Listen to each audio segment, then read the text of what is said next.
Hi everyone. I decided to look more into Bruff versus North Mississippi Health Services from 2001. So essentially, Marcia Bruff was a licensed counselor working at North Mississippi Health Services as a healthcare provider. As part of her job, she was provided employee assistance counseling to clients on a wide variety of issues, including relationship counseling and workplace conflicts. At one point, one of her clients came forward asking for relationship counseling with her wife because she is a lesbian. Breff refused to counsel this client on regarding her same-sex relationship due to her religious beliefs. Instead, she said that she would continue counseling the client, just not anything to do with her relationship, or that she requests to refer her client to someone else in the organization. Her employer declined this request, citing that the need for counselors to serve all clients equally.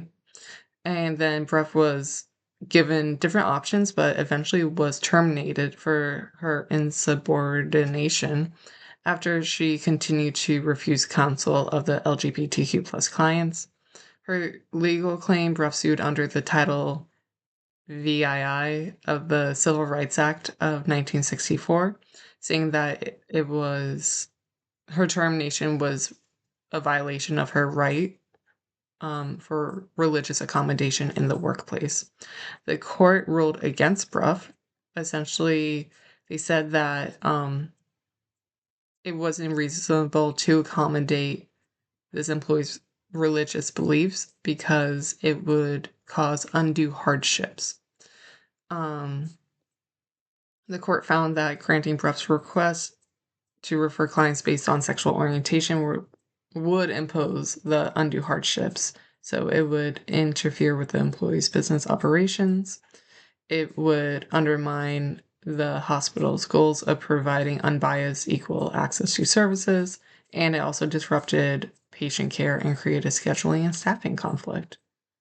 So Hayes and Ruford 2018 states that the U.S. Census Bureau data estimates that 980,276 same-sex couples live in the United States. Of this total, 58% are married.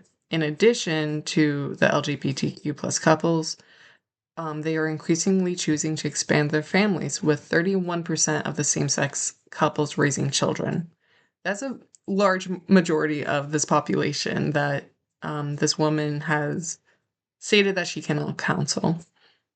I also found a really interesting case study. It's titled "Everything is More Difficult When You Are Different: Analysis of the Experiences of Homosexual Students in Physical Education." This is from Hortigula Alcala, and etc. from 2023.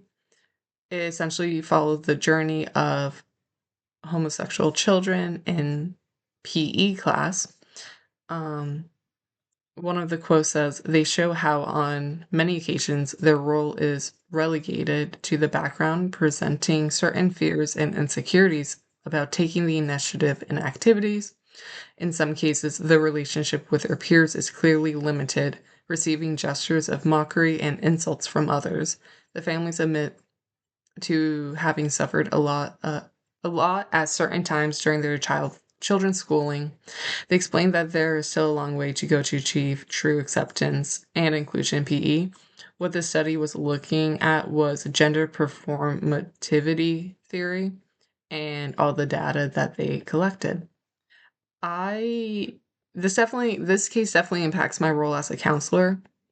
You can't discriminate based on your religion and you just have to accept whatever client you come if you feel like you are not suitable for it. But she was already seeing this client and she drew a line being like, oh, you can't talk about your relationship because it doesn't go along with religion.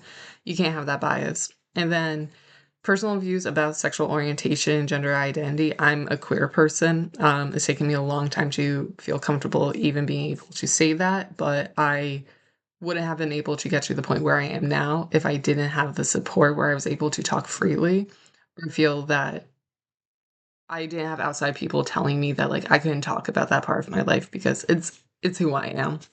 So, in terms of LGBTQ clients, I can definitely relate to them and empathize with the struggles of being part of this community. Thanks, guys.